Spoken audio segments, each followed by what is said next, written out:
ফের এসএসবির তৎপরতায় নকশালবাড়ির রথখোলা মোড়ে হাত বদলের আগে গ্রেপ্তার এক মাদক কারবারি।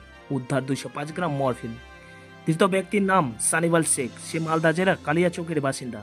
জানা গিয়েছে বৃহস্পতিবার দুপুরে এসএসবির 41 ব্যাটালিয়নের জওয়ানরা সীমান্তগামী এশিয়ান হাইওয়েতে টহলদারির সময় সন্দেহভাজন এক ব্যক্তিকে আটক করে তল্লাশি চালিয়ে দুটি প্যান্টের পকেট থেকে 205 গ্রাম মরফিন উদ্ধার করে এসএসবি সূত্রে জানা গিয়েছে, ধৃত মালদা থেকে মরফিন নিয়ে হাত বদলের জন্য নকশালবাড়ির রথখোলা মোড়ে প্রতীক্ষালয়ে অপেক্ষা করেছিল। সেই সময় সন্দেহ হওয়ায় তল্লাশি চালিয়ে মরফিন উদ্ধার করা হয়েছে। পরে আটক ব্যক্তিকে নকশালবাড়ি পুলিশের হাতে তুলে দেয় এসএসবি। ধৃতকে আজ শিলিগুড়ি মহকুমা আদালতে তোলা হয়েছে। ধৃতকে রিমান্ডে এনে গোটা ঘটনায় তদন্তে নামবে পুলিশ।